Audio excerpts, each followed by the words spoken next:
5-10 жыл мурун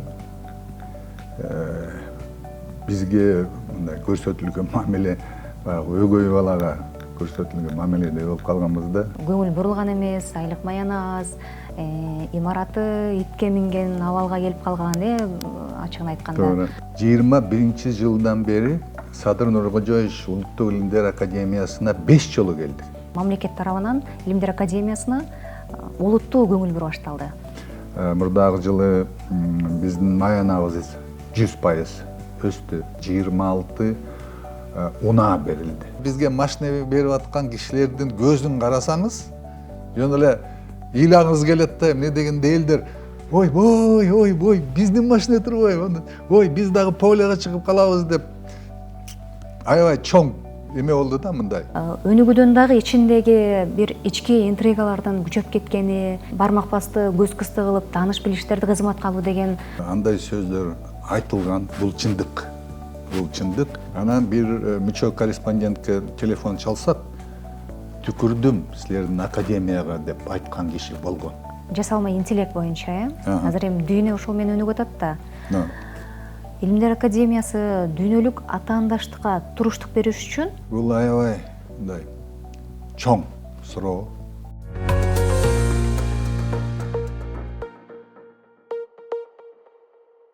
Арыбаңыздар, ардактуу көрөрмандар, биз бүгүн өлкөдөгү илимий тармактын абалы бир кезде каралбай алган Илимдер Академиясы бүгүнкү күндө кандай өзгөрүүлөргө дуушар болуп атат, ушул тууралуу кеп калалы деп турабыз. Аты жөнүм Жазгүл Мадинова. Биз бүгүн конокко Кыргыз Республикасынын президентине караштуу Улуттук Илимдер Академиясынын президенти, Улуттук Илимдер Академиясынын мүчө корреспонденти Канатбек Абдрахматов агай. Саламатсызбы агай? Саламатсыздар. Кош келдиңиз. Ден соолуктарыңыз жакшыбы? Жакшы. Ишти баштап алдыңыздар. Да, маанайыбыз жакшы. Мына сизди чакырганыбыздын себеби Улуттук Илимдер Академиясы мурда кандай абалда болгонун баарыбызга эле кичине маалым болуп калды го дейм. Себеп дегенде баягы көңүл бурулган эмес, айлык маяны аз, имараты итке минген абалга келип калган, ачыгын айтканда. Азыркы тапта баягы мамлекет тарабынан Илимдер Академиясына олуттуу көңүл буруу башталды. Кандай өзгөрүүлөр болуп атат? Ушундан баштайбы. Туура айттыңыз. Мурунку бир 5-10 жыл мурун бизге мындай көрсөтүлгөн мамиле баягы өгөй балага көрсөтүлгөн мамиледе болуп калганбыз да. Чынын айтканда акыркы бир 30 жылдары биздин ал акыбалыбыз күндөн күнгө, жылдан жылга төмөндөп бараткан. Анан бир убактарда кээ бир президентибиз вообще бул академияны жоюш керек, пайдасы жок дегенге чейин барган. Кудай жалгап, Садыр Нуркожоевич бийликке келди. Ошондон бери биздин демибиз мындай күчөп дегенде көзүбүз ачылып, өзүбүздүн нугубузга келип атабыз, өзүбүздүн жолубузду таптык деп айтсак болот. Мына мен бир эле мисал айтып берейин. 21-жылдан бери Садыр Нуркожоевич Улуттук Илимдер Академиясына 5 жолу келдик. 5 жолу. 4 жыл ичинде. 4 жыл ичинде 5 жолу келдик.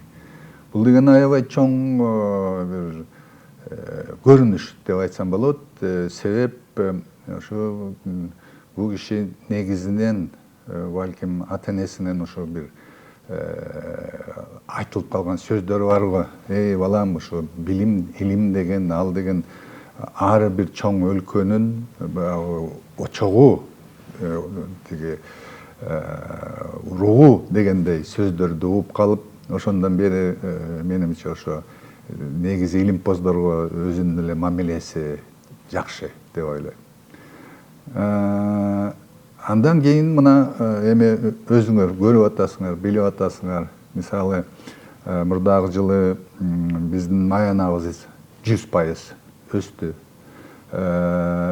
Мисалы 5 жыл, 3 жыл мурда орточо эсеп менен алганда Улуттук Академияда 13 000 сом болчу. 13 000 сом. Элестетип көрүңүз. Бир кызматкердин айлыгы. Орточо эсеп менен алганда. Ал эми кичинекей эле акча. Азыркы күндө көрүп атасыз, чынын айтканда мына баалар өсүп атат. Кудайга шүгүр, кичине акчабыз көбөйүп дегендей. Мына 2 күн мурда өзүңөр деле көрдүңөр го, Улуттук Илимдер Академиясына 26 унаа берилди. Бул деген Улуттук Илимдер Академиясында болбогон окуя. Вообще мына академия 70 жылга толду деп койсак болот. Ошондо бир дагы ошондой унаалар берилбептир. Мисалы, президент катары же вице-президенттерге берилиптир андай унаалар. Жалпы эле илимий институттарга берилген унаалар болбоптур. Андан тышкары азыр деген мындай нерсе болот. Сиз анан сурайсыз го бул жөнүндө, бирок алдын ала айтып коеюн. Бизде академияда госзаказ деген болбоптур. Госзаказ. Баягы биздин өзүбүздүн тышкары жанагы зарплата, анан мисалы телефонго төлөп берчүкен, бирок атайын бир багыттарга бөлүнгөн акча болбоптур. Ошондо биз 2023 жылы кошумча 300 миллион сом алдык. Бирок мен дагы бир нерсени айтып кетейин. 21-жылы Садыр Нуркожоевич биринчи жолу келгенде академияга ошондо айткан. Мен академияга 1,5 миллиард сом бөлдүрүп берем деп айткан. Сөзүнө турду. Мен айткандай 23-жылы 300 миллион сом кошумча, 25-жылы дагы 110 миллион сом, анан акырындан майда ушу 500 миллион сомго жеттик. Ал чын эле бизге эң бир жакшы көрүнүш болуп калды да. Илимпоздор керек экен. Академияга дагы көңүл бурат экен деген бир дем келди да бизге. Өзүбүздүн баягы духубуз көтөрүлүп, жок, биз деген бар экенбиз. Биз дагы элге керек экенбиз деген. Да, ошондой бир түшүнүк кайрадан жаралды деп койсом болот. Агай, мына ошол өлкө башчы Илимдер Академиясынын имараты оңдоп түзүүдөн өткөндөн кийин кайрылган билдирүүсү бар. Илимдер Академиясынын өнүгүүдөн дагы ичиндеги бир ички интригалардан күчөп кеткени, ошол эле учурда бармак басты, көз кысты кылып, тааныш билиштерди кызматка алуу деген бул мындай кадимки деле көрүнүшкө айланып калганы боюнча бир сын пикир айтканы бар. Бул жагынан Илимдер Академиясы кандай чараларды көрүп атат, кандай иштерди аткарып атат? Бул интрига токтоду дегендей суроо. Туура. Андай сөздөр айтылган. Бул чындык. Эми өзүнчө эле бир илимий жааматы бир мындай кызык нерсе да. Мисалы, жөнөкөй эле киши, академик болбосо деле, бирок баягы чыгармачылыгы бар кишилер, алар деген бири-бирин мындай кызганып, көрө албай, сеники жакшы экен, меники жаманыраак экен деген бир сезим чыгат экен. Бирок эгерде мындай чоң должность алып, академик болуп, анан биздин багыт силердикине караганда жакшыраак, пайдалуураак дегендей сөздөр, сезимдер болот экен. Андай нерселер болгон. Бүгүнкү күнгө чейин деле баары бир аны жөө элекпиз. Бирок биз бир чоң кадам жасадык ошо боюнча. Мына өзүңүздөр билгендей 2000 мурдагы жылы Улуттук Илимдер Академиясы жөнүндө жаңы закон чыкты. Андан кийин баягы подзаконный актылар деп коет, жаңы устав чыкты. Ошо уставка биз деген өзүнчө бир сөздөрдү, беренелерди киргизип койдук. Жанагындай бири-биринин баягы тааныштары, балдары, туугандары, таяке жээндери ошондой нерселерди жоюш керек. Ошон үчүн биз атайын этикалык комиссия түзгөн атабыз. Ошо этикалык комиссияда Биз деген мисалы ошо академик деген чоң наамды булгаган кишилерди киргизбейбиз, жакындатпайбыз деген сөздөр бар. Ошону биз катуу кармайбыз. Чындыгында айтканда бизде кээ бир мүчө корреспонденттер бар, академиктер деле бар. Бир дагы жалпы чогулушка келбеген академиктер, мүчө корреспонденттер бар. Орду жөнү сакталып турган. Да, зарплатасын алат. Зарплатасын алат. Даже жакында эми туура эмес болот го, бирок айтып коеюн. Баягы жалпы чогулушка келип кетиңиз деп телефон чалабыз да. Анан бир мүчө корреспондентке телефон чалсак, түкүрдүм силердин академияга деп айткан киши болгон. Элестетип көрүңүз, эми киши бизден кадимкидей 7000 сом зарплата алат. Ошо өзүнүн наамы үчүн. Ошентип орустар айткандай не плюй в колодец, из которого воду пьешь деген сөздөр бар эмеспи? Бул болсо ошо жерден суу ичип атып, анан ошо сууга түкүрөм деген сөздөр чыккан. Ошондуктан биз деген атайын ошондой этикалык кодекс чыгарган атабыз. Ошо кодексти бизден түздөн-түз толук кандуу кармалып, башка ошондой кишилерди жолотпойбуз.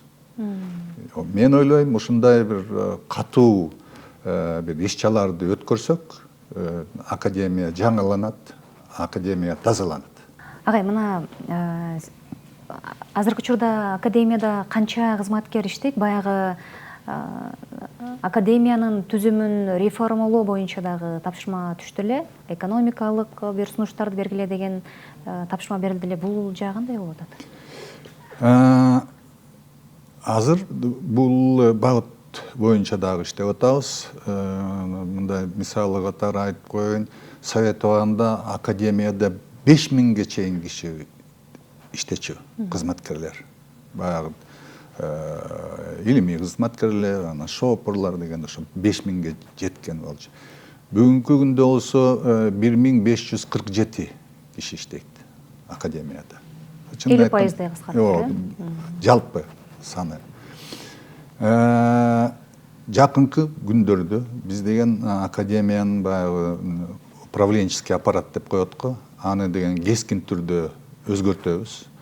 Академиянын аппаратында биз деген баягы управление деген бир атайын бөлмөлөрдү чыгаралы деп атабыз. Мисалы, управление науки, управление хозяйственное дегендер.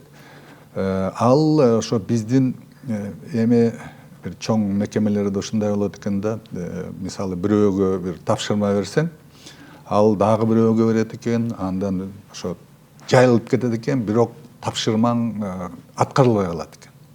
Атайын ошо мен берген тапшырмаларды түздөн-түз ким жооп бериш керек, ким мага ответ бериш керек, ким мага кат жазыш керек деген ошолорду баягы атайын бир инструкция жазып, ошолорду тактайлы деп атабыз. Ал биринчиден. Экинчиден, мындай жаңы закон боюнча, жаңы устав боюнча биздин баягы ситуация башкача болуп калды.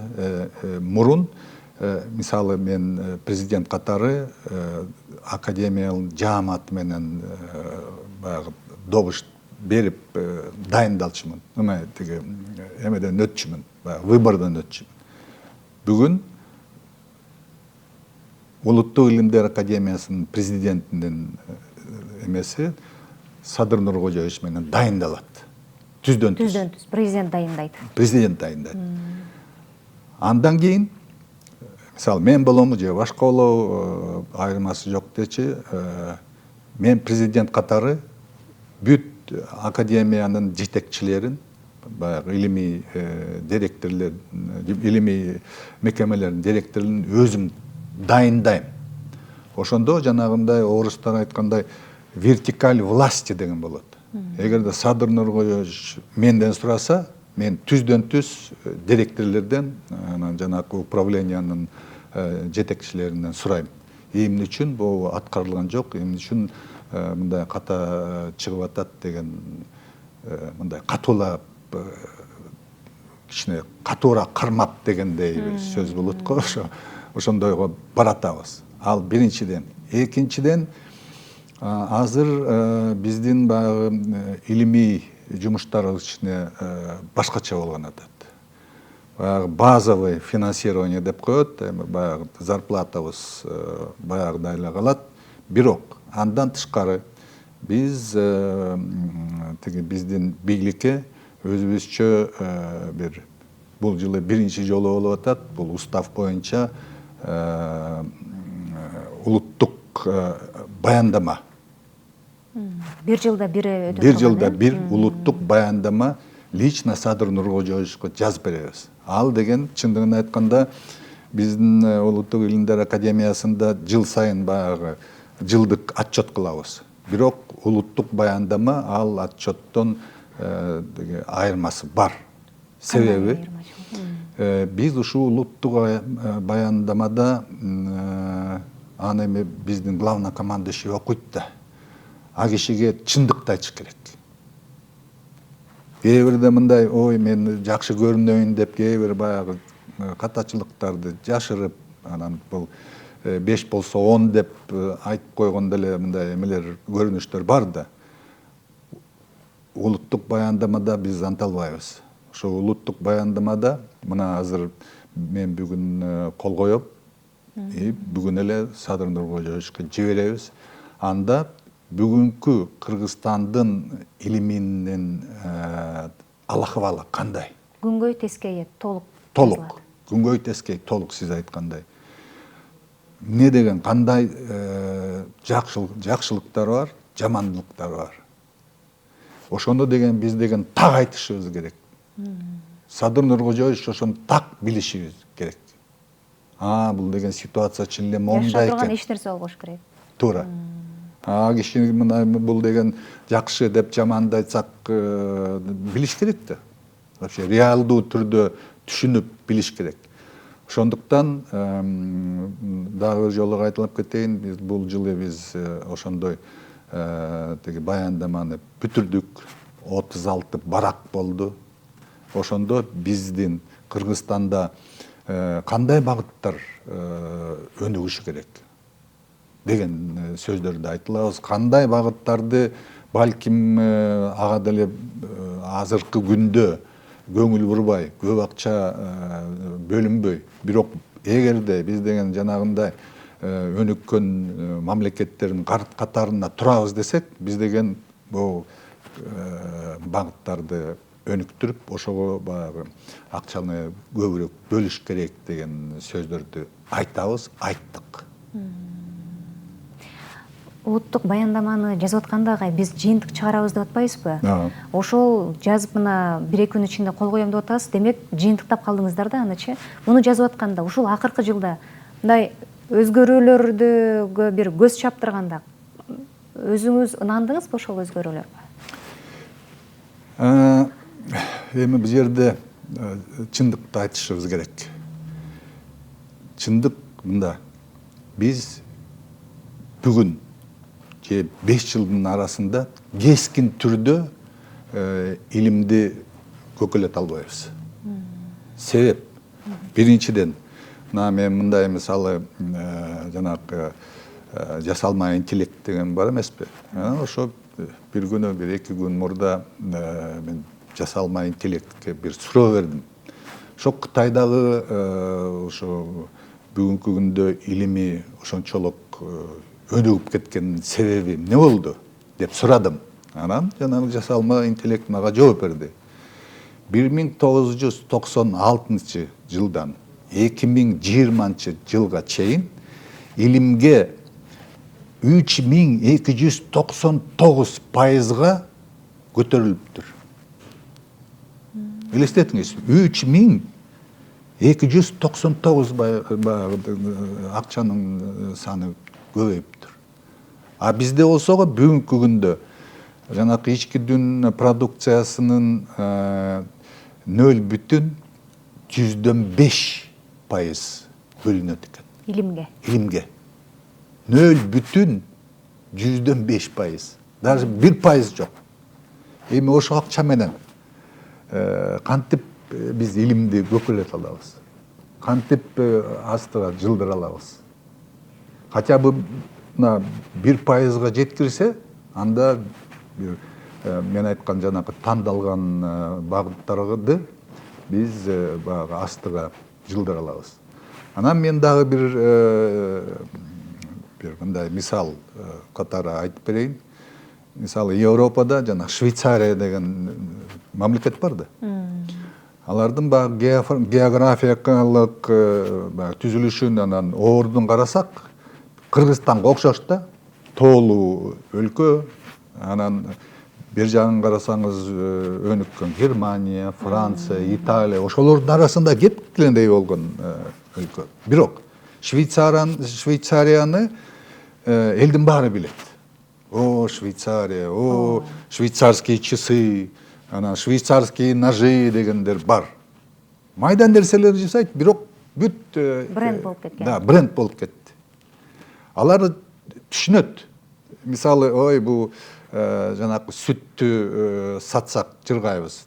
Ошон үчүн биз тоолуу уйларды көбөйтөбүз десе, артта калмак. Эмне дегенде ошол эле Францияда, ошол эле Германияда уйдун саны миллиондогон. Алар менен кантип атаандашалат. Бирок Швейцарияда макул, анда уйларыбыз көп болбосун, бирок биз сыр жасайбыз. Швейцарский сыр деген бар. Аны деген атайын тетияктан келип, кичине ошо жарым килограмм сыр сатып алам деген эмелер толтурады. Мына мисалы ошол эле Швейцарияда алар деген ойлонуп, ой, эмне кылсак, кандай жашасак, кандай өнүксөк деп туруп, алар деген баягы орусча впечатление деп коет да. Эл келип, Швейцарияны карап, о, very good, very nice деп туруп, анан акчасын Швейцарияга калтырып кетет. Баары таза экен, баары сонун экен, абасы таза экен деп. Ошону менен өнүгөт. Андан тышкары, мисалы, Швейцарияда банктар бар. Эгерде сиз ошо банкка 10 сом салып койсоңуз, ага эч ким тийбейт, тие албайт. Башка бирөөдөн НАТОдан же бир жактан Америкадан биз ошону алабыз деген ала албайт. Называется швейцарский банк самый надежный банк в мире деп.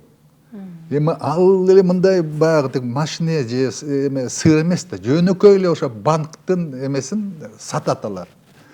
Ошон үчүн менин идеям, ошо Кыргызстанда биз деген ошондой бир собственный бренд таап алып, только Кыргызстанда болот ушул нерсе деп, элди ошону менен бир азгырып алып келип тартып эметсек, ошо жакшы болот деген бир өзүмдүн бир идеям бар. Эми канчалык баягы ишке ашырылабы жокпу, азыр чынын айтканда көзүм жетпейт, бирок бул мисал катары.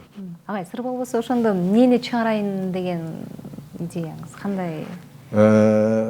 Эми чындыгында айтканда, бизде азыр туристтер көп келет.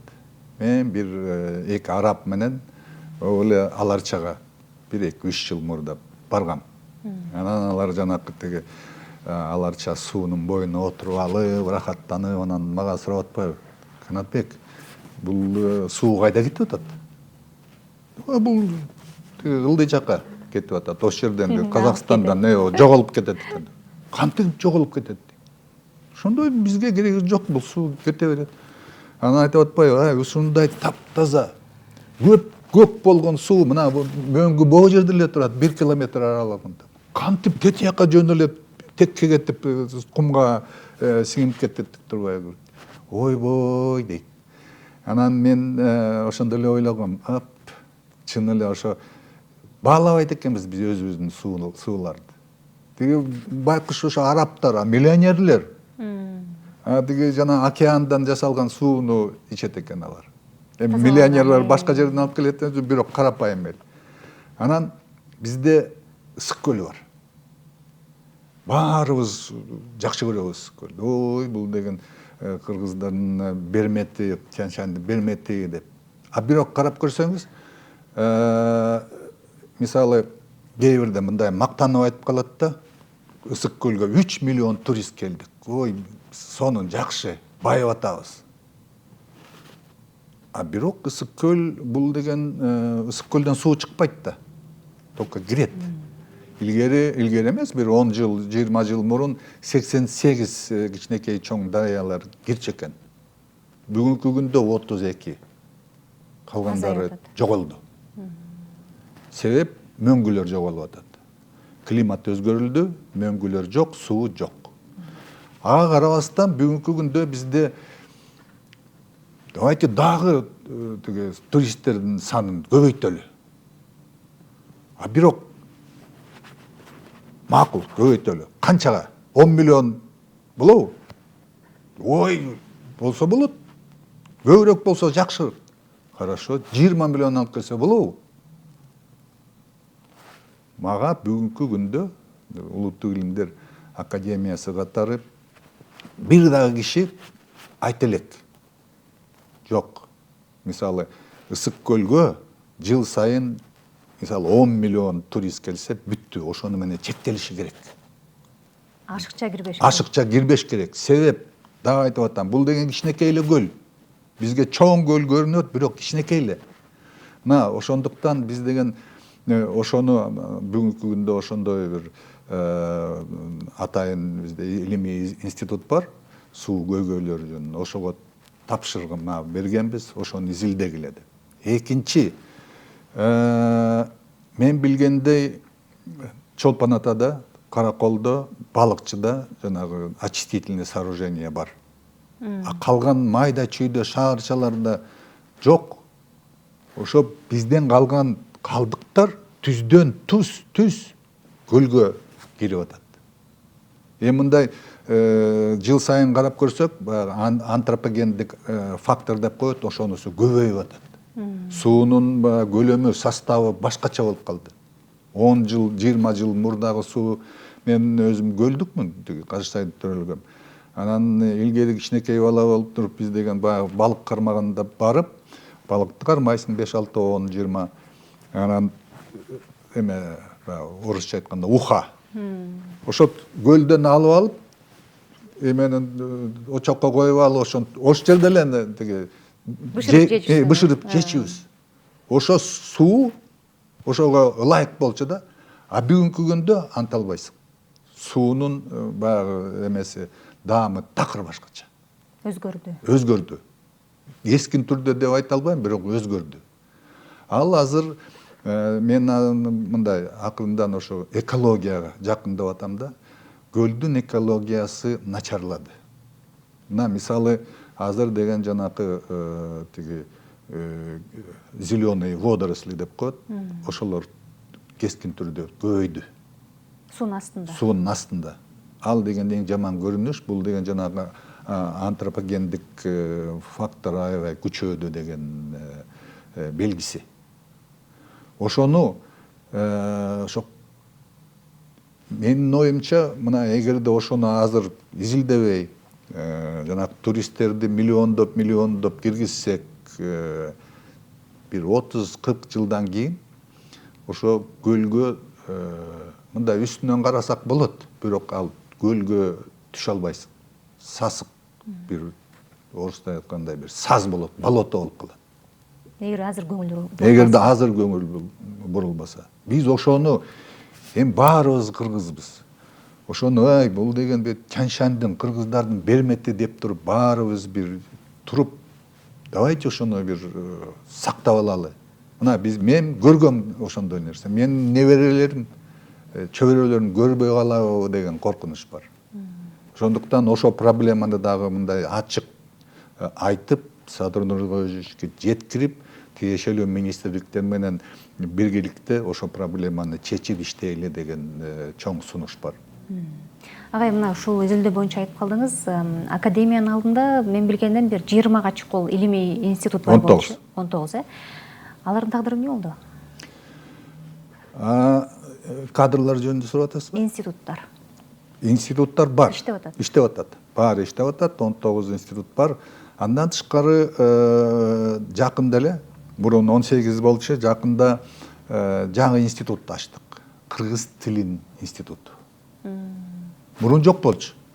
Ошо бир кызык нерсе да, мына эми Кыргызстанда кыргызбыз. Кыргыз тили биздин эне тилибиз. А бирок ошо кыргыз тилди изилдеген институт жок болчу. Же биз ойлогонбуз го, эми кыргыз тилди эмне, баарыбыз эле сүйлөп атпайбыз дегендей. Атайын тиги институт ачып, академик Мусаев Сыртбай Жолдошевич деген академигибизди дайындадык. Алар азыр аябай мындай көтөрүлүп, тиги башка тиги мамлекеттик мекемелер менен иштеп, тыгыз иштеп, ошо институт иштеп атат. Калгандары болсо, мына мисалы мен өзүм Улуттук Илимдер Академиясында 48 жыл иштедим, иштеп атам. 48 жыл. Тигилгери 1800 кечирип коесуз, 1978 жылы келгем. Өмүрүңүздүн жарым академияда өттү. Жарымынан көбү деп коеюнчу. 70ке чыктым. Академияда бир жака жылган жокмун. Ошо жерде эле баягы аспирант болуп келгем, анан директор болдум, анан мына президенти болдум. Бизде ар кандай институттар бар. Кээ бирлери жакшы иштейт. Деңгээли чоң. Мына мисалы биотехнология деген институт бар. А жерде биздин аксакалыбыз директор болуп иштейт. Жунушев Асанкадыр Темирбекович деген. Ал жакында Франциянын элчиси келип, ага атайын медаль берди. Болгондо дагы Министерство оборонунун ошондой эмеси бар экен. Ошолор медаль берди. Себеп бул киши алар менен ар кайсы безопасность деген немеге иштеп, аябай алар менен тыгыз иштеп, бир нече жолу аякка барып, алардын баягы тиги методикаларын тартып келип, көп нерсе, сонун нерсе жасаптыр. Эми ошо кишилерди француздар баалады. А биздикилер чындыгын айтканда ошо бар экен турбайбы, бар турбайбы дегендей бүгүн эле ошону көрүп баалап атабыз. Ошо француздардан кийин дегенде. Ал макул. Дагы эми өзүмдүн институтумду мактап коеюн. Сейсмология институту өзүңүз билесиз, бир катуу жер тирөө болгондон эле сразу биздин институтка келип суроолор, корреспонденттер эртең болобу жер тирөө же маселелер кандай, көйгөйлөр бар деп сурап калат. Биз дагы аябай чет өлкөлөр менен тыгыз иштейбиз, жакшы иштейбиз. Дагы мен бир эле бир мисал айтып коеюн. Мисалы бизде 19 сейсмикалык станция бар. 19. Бул республика боюнча. Республика боюнча Баткенде, Көлдө, ар кайсы райондордо. Ошо 19 сейсмикалык станциялар, ар бир станция где-то бир $40-50 турат. Ошо станциялардын баарын биз деген мамлекеттен бир дагы тыйын албай, фондторго кайрылып, баягы изилдөөлөргө катышып, ошолордун алганбыз. Сынактардан жеңип алып. Да. Эми дагы бир нерсе айтып коеюн.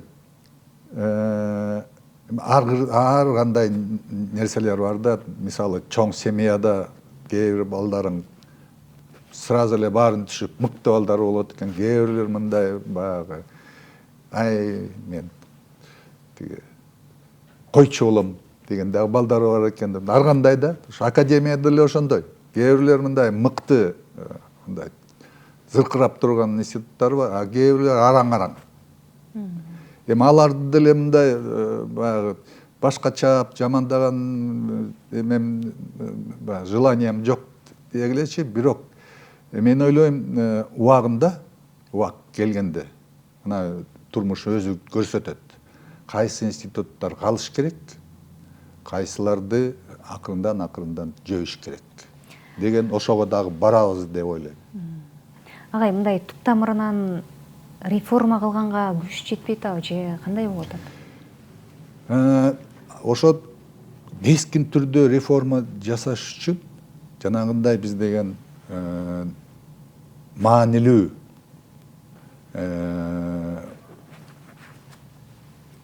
багыттарды тандашыбыз керек. Мисалы, Кайсы керек, кайсы керек кайсы керек, кайсы кереги жок деген сөз болуш керек.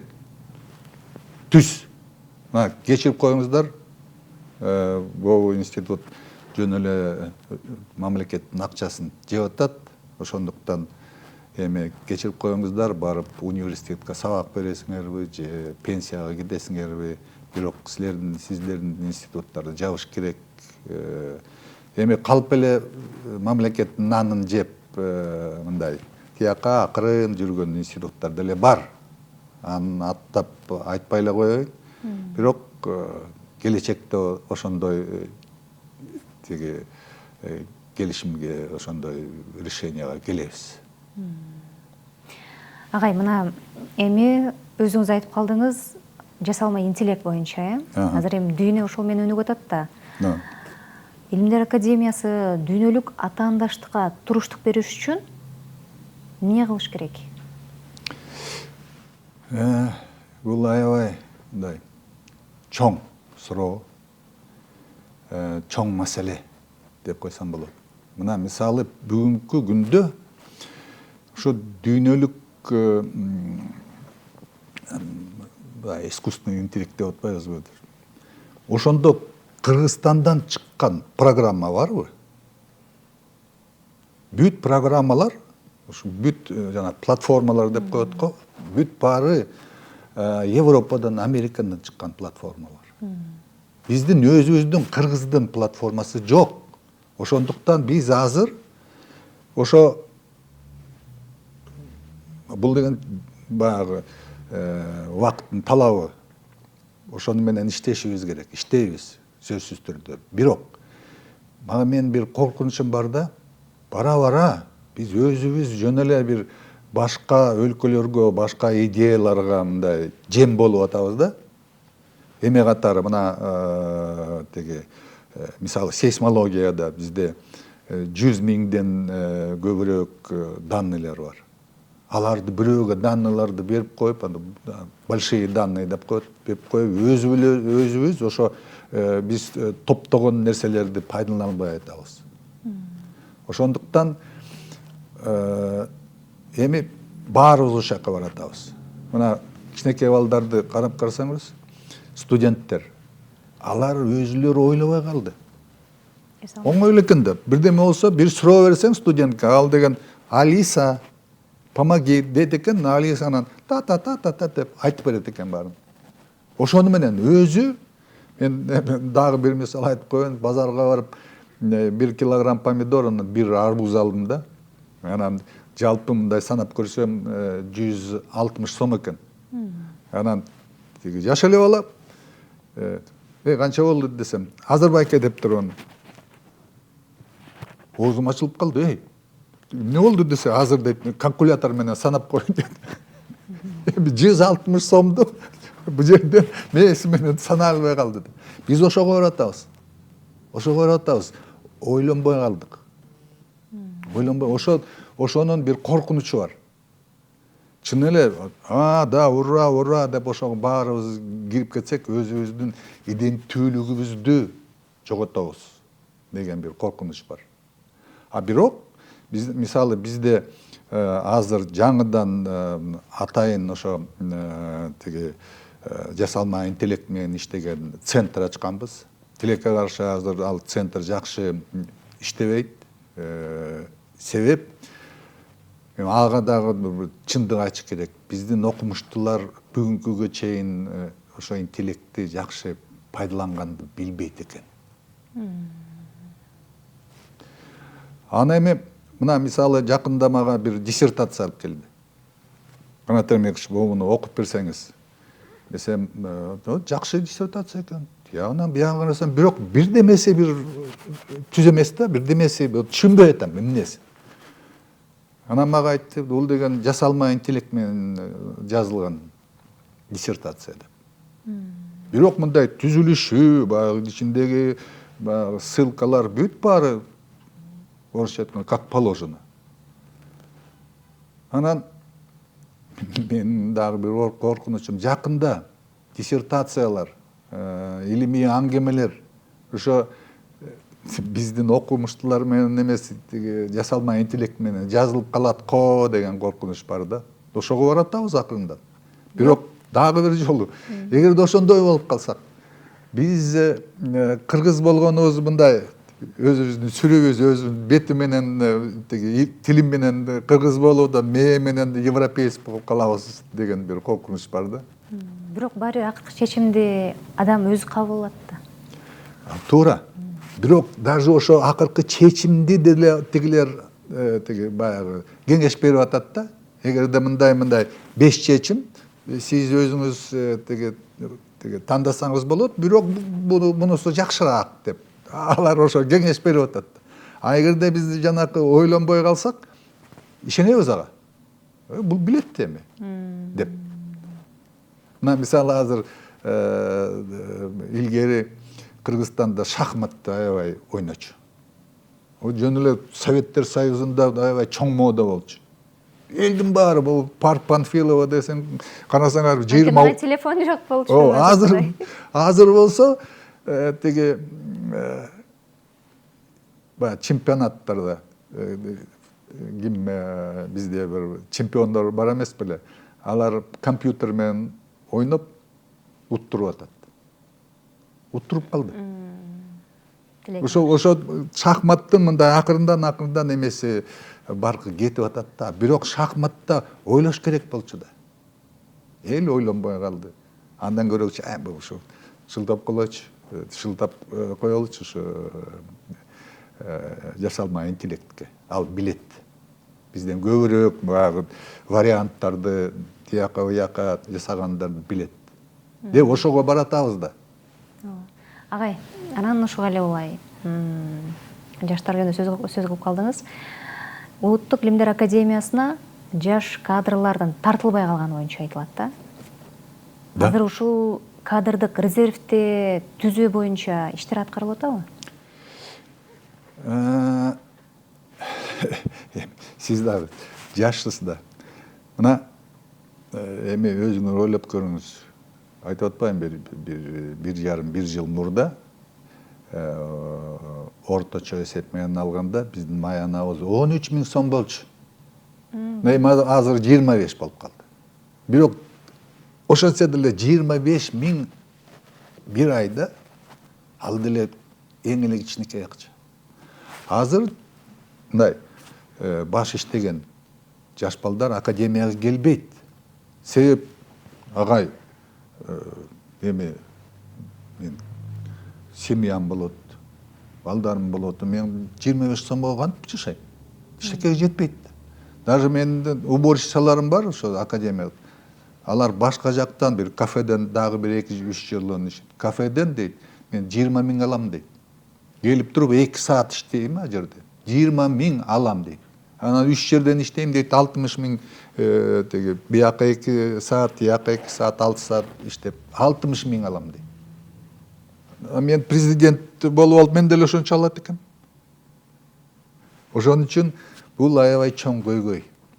Илимге жаштар келбейт деп айта албайм, келет.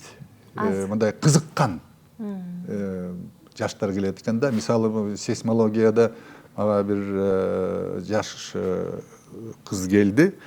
Анан мен айттым, зарплата болсо ошондой 8 000 сом болчу. Жаңыдан келген жаш сотрудникке 8 000 сом. Аз го дедим да, мен чындыкты айтыш керек. Анан агай, жок, мени баягы акчасы кызыктырбайт. Мени ошо жеттирүү эмнеден пайдам болот? Пайдадан. Деп ошо кызыктырат деген балдар келип атат. Ошолор менен ошо энтузиасттар менен азыр улуттук илимдер академиясы болобу же башка университетте болобу, ошондой балдар менен турабыз. Ошондуктан эгерде мындай жана баштабадымбы, теги баш иштеген балдар, алар чоң фирмага кетет. 100 000, 2 000 доллар деп алат ошолор. Айтайын деген агай, азыр улуу муундагы поколение кеткенден кийин артына калган жаш поколение же башка муун болуш керек да. Ошон үчүн сурап атам да, резерв кандай болуп атат деп. Бизде ал боюнча мындай чоң көйгөй. Мына мисалы бизде эски уставда мындай болчу. Баягы илимий мекемелерге только гана жана докторлук даражасы бар, наамы бар кишилер директор болушу мүмкүн деген сөз бар болчу. Бүгүнкү күндө биз кээ бир институттарга ошо директор таба албайбыз. Не дегенде баягы докторлор 70-тен ашып калды. А жаш балдар, кандидат PhD, алар 30, 40, ортобузда 20-30 жыл жөн эле мындай бош болуп калды да.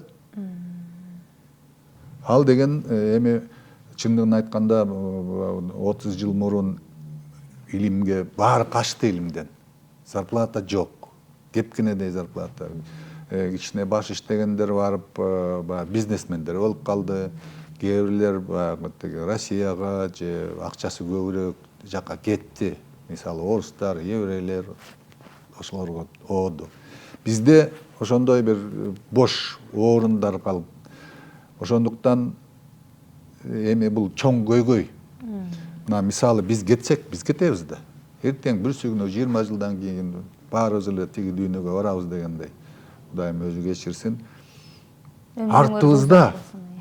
Артыбызда мындай бир жоктой болуп калып атат да. Бирок азыр ошого бир атайын ошо программа түзүп. Бизде мүмкүнчүлүктөр көп. Мисалы биз академиянын атынан башка жака жаштарды тиги жиберебиз. Кытайга көп кетет. Бирок эгерде Европага кетсе, көпчүлүгү келбейт экен кайта. Келбейт экен. Себеби мына жакында эле көрдүңөрбү, тиги билим берүү министрлигине зам министр деген бош орун бар экен. Анан бирөөнү чакырыптыр чет өлкөдөн. Биздин эле кыргыздын балдарынан. Кел эми мындай жакшы должность беребиз десе, жок дептир. Жок, мен бул жерде акчам жакшы. Тиги мага керектүү жабдыктар толугу менен мага берген. Менде баягы академикалык боштомдук бар деп болбой коюптур. Азыр башкалар деле тиги баланын атын деле унутуп калдым, башкалар деле ошентип ойлойт. Эгерде бирдеме менен баягы алек болсом, бул деген биринчиден акчасы жакшы болуш керек. Экинчиден, мисалы мага тиги жана нанотехнология деген бар эмеспи? Ошо нано частицаны көрүш үчүн мага $1 миллион турган микроскоп керек. Ошону алып берсин, ошондо мен келем деп талап коет экен да. А биз деген кайдан алабыз жанагы $1 миллион? Өкмөт бизге бербейт.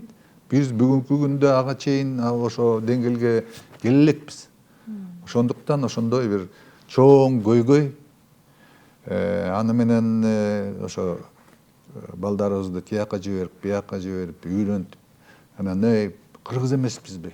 Келгиле, биз кетсек, биздин ордубузга ким келет деген сөздөр менен тиягына биягына намысына тийип дегендей акырындан бутубузга туруп атабыз. Бирок ал деле айтып атпаймынбы, тиги жакынкы бир 5-10 жылда ошолорду ушундай топ бир калыбына тургузуп, мына жана орусча айтып атпайбы, преемственность поколений деген.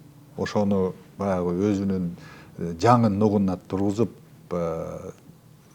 жасасак, ошондо биздин илимдин келечеги өркүндөп өсөт деген үмүттөбүз. Илимдер академиясы канча илимий иш жазады акыркы 1 жылдын ичинде? Барбы ошондой? Илимий иш? Илимий ачылыштар. Ачылыш дейинчи. Бул деген бир мындай кызык суроо да. Мисалы качан 2 жыл болуп калды го, жогорку кеңешке барып президент катары эми алардын дежурный суроосу ошо экен да. Илимий ачылыштар, канча илимий ачылыш жасадыңар деп. Анан мен айттым. Эми илимий ачылыш деген бу терминдин мааниси эмнеде? Мына мисалы бир жыл мурда биология институту Токтогулдан мандалактын жаңы түрүн, тибин тапты. Обыкновенный эле мандалак, баарыбыз эле көрөбүз да. Бирок алар ай бул башкача мандалак деп, азыр ошо мандалактын сүрөтү, анан аты теге мировой эмеге кирип калды. Аны да Тулипа токтогулика деген аты бар. Вот ошо ачылыш болобу? Ачылыш катарына кире алабы? Эми сиздер билесиздер да, ачылыш эмеспи? Менимче ачылыш деген мисалы убагында баягы атомдун түзүлүшү ачылган. Биринчи жолу. Атомдун эми биз кайдан көрөбүз ал атомду? Ошол атом протон бар экен, анан ядросу бар экен деген. Ошол ачылыш болчу. Ал деген сразу эле кескин түрдө бүт жанакы физиканы башынан тиги бутуна тургузган же наоборот. Эгер ошолорду биз эсептесек, анда бизде так эле ачылыш болгон эмес. Жок. Ошондуктан мына азыр Европада андронный коллайдер деген бар. Аны деген бир мамлекет кура албайт экен да. 10 мамлекет акчасын чогултуп туруп, ошо коллайдерди жасады. Ага деген миллиарддаган доллар тиги сарпталды. Эгерде биз ошондой деңгээлдеги ачылыш жасайбыз же силер жасашыңар керек деген сөз болсо, бергиле анда ошо миллиарддаган долларды. Ошондой да, бирок эгерде ошентип айтсак ал деле туура эмес болот. Мисалы жакында эле бизде бир Ашимов деген академик, мына бир 2 жума болду, жаңы ачылыш жасады. Ал деген теге медицина менен философиянын эмесинде, теге ортосунда ошого тийишелүү ачылыш экен. Өзүнүн баягы сертификаты бар. Россиядан алып келди, баягы эл аралык атайын центр бар. Да, бул реалдуу ачылыш деген ачылышты алып келди. Бирок аны айтсак, ал деген эртең мисалы кыргыз элине кандай пайда берет? Күнүмдүк турмушка пайдаланганга. Ооба. Айта албайбыз. Балким ошол эле жана атомдун түзүлүшүн айтып атпайбы? Ал деген деги ачылгандан кийин жарай алады да. Биз деген ачтык деп. Анан карапайым элдер айтты, эми койчу биз эмне теги нандын баасы төмөндөп калмак беле ошо ачылыш болгондон кийин. Анан бир нече жылдан кийин жанагы атомный электростанциялар курула баштады, атомдун эмесине дагы башка көп нерсе чыкты ошону менен. Ошондуктан кээ бир биз жасаган жумуштар ал бүгүнкү күндө мындай польза бере албайт деген нерселер бар. Биз деле өзүбүз кээ бирде билбейбиз. Ошо биз жасаган нерселер баягы кыргыз элине же баягы эл аралык илимге бир реалдуу түрдө пайдасы тиеби, жокпу деген эмедебиз да. Бирок илим деген ошондой экен да. Илимде мындай эки түрлүү бөлүнөт да. Фундаменталдуу илим, анан жанакы колдонмо илим. Биздин Улуттук илимдер академиясынын багыты бул фундаменталдуу илим. Мисалы жана колдомдоо илимдер болсо, анын мисалы теге министрликтерде өзлөрүнүн институттары бар. Ошолор мына бүгүн момуну теге эмеге киргизсек, эртең бүрсүгүнү же 1 жылдан кийин эгерде силер бизге 1 миллион сом берсеңер, биз деге муну сатып туруп, ана 1 миллион 200 миң кайтарып беребиз деген, алар ошон багыт менен иштейт. Кээ бирде бизде баягы теге доомат коет да, силер деген ой статья жазып эле отурат экенсиңер. Кыргызстанга, кыргыздарга пайдаңар жок деп. Бизди ошо негизги баягы фундаменталдуу илимге мындай баягы көрүнүш же подход туура эмес. Бизде мына эми мында кээ бирлер ошентип ойлойт да, биз силерге $1 миллион берели, бирок 2 жылдан кийин 1 миллион 200 миң кайтарып бересиңер. Ал деген тиги Кытайга барып, базарга барып, ошол жерден бирдемени алып келип, бу жерге сатып анан пайдасы 200 андай көрүнүш эмес да. Ал деген мындай эмес, бул деген торговля эмес.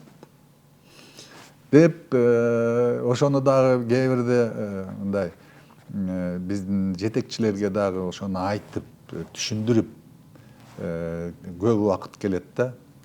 Эми мына Кудай жалгап түшүнө баштады. Ошондой экен да деп. Мисалы кыргыз тилин изилдеген институт курдук. Эми алар кандай ачылыш жасайт? Ошо ачылыштын кыргыз элине кандай таасир тиет? Ал деген акча менен эсептелбейт да. Мына мисалы ошо кыргыз тили, бул байыркы тил, анан деген ошо ал деген кыргыздарды көтөрүп, мына биз деген аябай байыркы өзүбүздүн культурабыз бар болчу деген кыргыз элдин духун көтөргөн нерсе да. Бул деген акча менен саналбайт да. Ошондуктан бул аябай татаал суроо, жооптор деле көп дечи. Муну деген атайын ошо бир же конференция уюштуруп, же ошо нерсени жакшы түшүнгөн окумуштууларды отургузуп алып, ошо сиздей эле ошо кабар деген же башка программа менен элге жеткирип, момундай деп. Ошондо биздин элде деле карапайым элебиз аябай философ болот да, түшүнөт. Мындай жакшы отуруп алып, кээ бир аксакалдар келет, силер туура эмес кылып атасыңар, момундай кылыш керек деп. Угам мен аям тиги убактымды аябайм. Угуп алып, тиягынан, биягынан, сиздики жакшы экен. Анан бир китеп жаздым деп, китебин алып келет, таркатып бер деп. Таркатып берем керек болсо. Ошондой. Анан агай, ушундан кийин кайра бир суроо жарап атат да. Азыр Илимдер академиясында 1,5 миңдей адам иштейт деп атпайсызбы? Алар эмне менен алектенет анан? Эмне менен алектенет? Ой, багыттар көп. Мисалы бизде ошо институттардын эле атын айтып койсок, биотехнология институту бар. Жанагы айтып атпайбы, азыркы мисалы жанакы тиги мамлекеттик баяндама ошону биринчи орунга коюп атабыз. Эмне дегенде бул бүт жер шаарында биотехнология бул деген аябай мындай пайдалуу багыт деп эсептелет. Экинчиден нанотехнология менен эми азыр катуу астык эгите элекпиз, институт, химия институтунда ошону менен эметкен алектенген кишилер бар.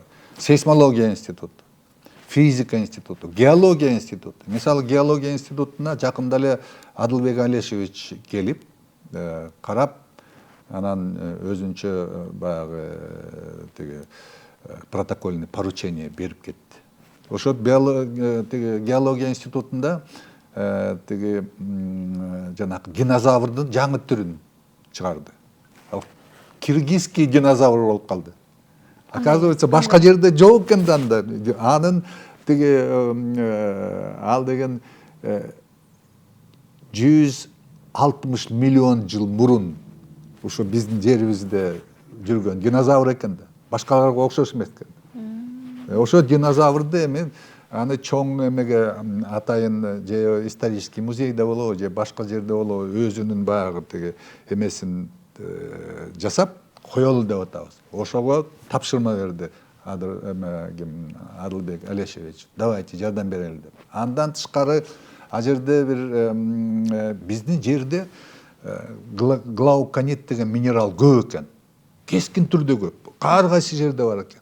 Эми ошо глауконитти майдалап кичине бирдеме кошсок, мисалы ошол картөшкөнүн арасына мындай салсак, картөшкөнүн баягы тиги эмеси көлөмү 40% көбөйөт экен.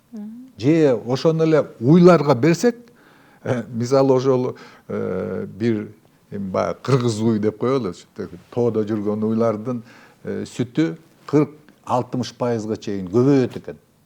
Ал уже баягы эме менен опыттар менен далилденген нерсе. Геология институту. Андан тышкары машина таануу институт бар.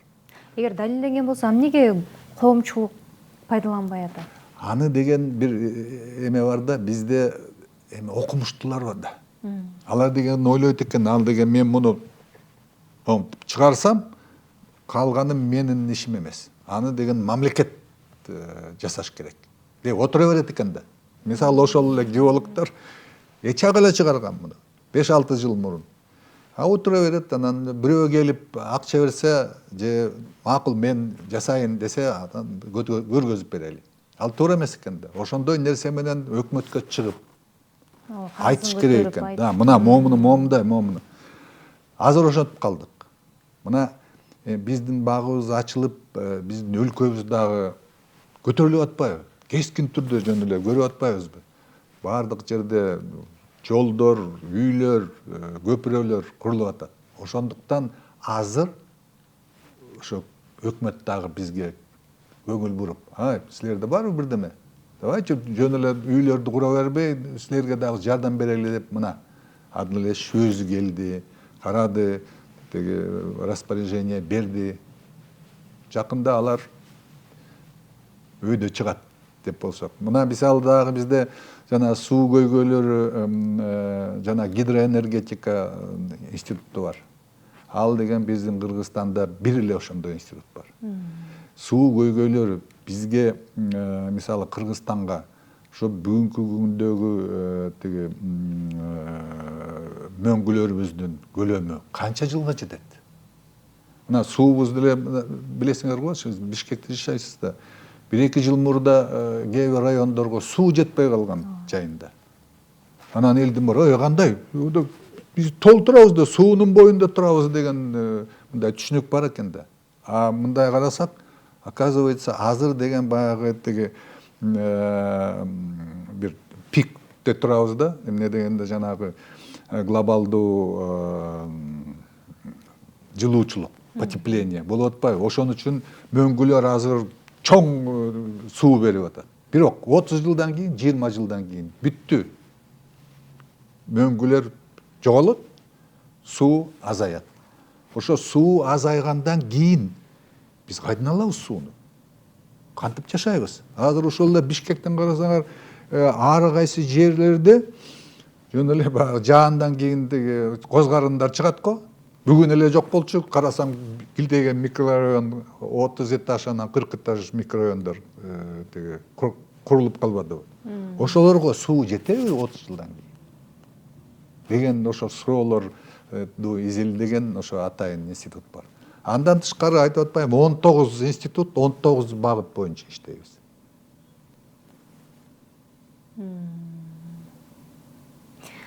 Он 19 институт, 19 багыт, бирок анын айрымдары гана конкреттүү иштеп атат азыр. Жыйынтыгын берип атат, натыйжасын берип атат. Айрымдары аны да чындыкты айтыш керек. Айрымдары эми жыл сайын мындай жылыштар бар. Же кээ бирде баягы 5 жыл мурун айтып калган сөздөрүн баягы жаңыланып кайта эле айткан, кайта эле мына ушинтип атабыз деген эмелер бар. Аларды деле түшүнүш эми бир чети кыйын, а бир чети түшүнүктүү. Жанагындай акчасы жок болсо, жанагындай каражат жок болсо. Жабдыктар жок болсо. Эмне кылабыз биз, кандайбыз? Айтып атпайм, бул жана биздин сөзүбүздүн алгачкы сөздөрдү баштаганда айтпадык беле, бизге академияга жасалып аткан мамиле ошо өгөй балага жасалган мындай мамиле болчу. Мына эртең буларды жоюш керек деп биз деле күтүп атканбыз, мына жоюп салат го деп. Лабораториялар, жабдыктары жаңыланган, Жок, баары эмес, кескин түрдө эмес. Кээ бир лабораториялар баягы тиги Совет убагындагы 80-90 жылда жасалып калган жабдыктар менен иштейт бүгүнкү күндө. Бирок эгерде мындай бүгүнкү заманбап тиги микроскоптор болобу, тиги башка жабдыктар болсо, үмүтүбүз бар. Бирок акча жок. Акчаны деле баягы кескин түрдө бөлбөйт. Бирок агай ушул мамлекеттин көзүн карап отурбай эле сырттан алып кирсе болбойт. Ал жакшы суроо, иштеп атабыз ошо боюнча. Мисалы, жана айтып кетпедимби, сейсмология институту же биотехнология институту, алардын жабдыктары негизи ошо биотехнологияны жана биологиянын институттары бүт баары бүгүнкү заманбапка ылайыктуу жабдыктар бар. Бирок кээ бир институттарда жок. Анан алардын жасалып аткан баягы изилдөөлөрү алар баягы эч кимге кызык жок. Ошондуктан алардын баягы башка өлкөлөр менен же башка фонддор менен көп жакшы иштебейт. Ошондой макул бүгүн эле көрөлү, анан эртең эмне болоорун көрөбүз деген баягы эме менен, дух менен жүрөт. Бирок айтып атпайм, биз 10 мүнөт мурун айтпадыкпы. Биз деген ошондой пайдасы жок институттарды, ошондой өзлөрүнүн мындай потенциалы жок институттарды акырындан жоёбуз. Аны биз жасашыбыз керек. Аны мен Абдрахматов ошо сен жакшысың, сен жаман, мен сени жакшы көрөм же жаман көрөм дегенден эмес. Ал деген ошо бүгүнкү күндүн талабы. Ошо бүгүнкү күндүн талабы менен иштешибиз керек. Эгерде аларды эми булар дагы жашаш керек да, эми булардын дагы балдары бар деп эметсек, жүрө беребиз дагы 100 жыл. Болбойт да. Болбойт. Ушул азыр биз ошондой бир тиги убакытка келип калдык. Эгерде пайдаң болсо, эгерде иштей алсаң, иштейсиң, жок болсо, анда бир башка багыт менен барып. Ошол эле жанакы тиги докторлор барып университеттерге сабак берсе, хотя бы ошол жерден сабак берет да, ошол жерден тиги студенттерге, жаш балдарга өзүнүн баягы тажрыйбасын көрсөтүп, ал жерден деле кыргыздарга бир пайдасы тээр деген сөз да. Агай, анда сизге соңку суроону берейин. Сиз Илимдер академиясында мына президент катары иштеп атканыңызга 2 жылдан ашып калды, э? 3 жылдан ашты. 3 жылдан ашты. Эми ушул Кыргызстандагы илимий тармактын келечегин сиз кандай көрөсүз? Эми президент катары мен бир эле сөздү айтышым керек. Жакшы деп. Эгерде жок, жаман, жоюш керек десем туура эмес болот да. Мен ойлойм, эгерде биздин бийлик ошону туура көрсө, ошо илими жок мамлекет өнүгө албайт деген лозунгду, ураанды туура көрсө, биздин келечегибиз кенен. Биздин мына азыр эле ошону сезип калдык да, академияда духу бар турбайбы? Биздин деле энергиябыз бар турбайбы? Карысак деле биз деле жасай алат турбайбыз деген азыр сезим болуп калды. Мына ошо айтып атпаймынбы, мына ремонтту жасап бердим, маянабызды, мына машина берди.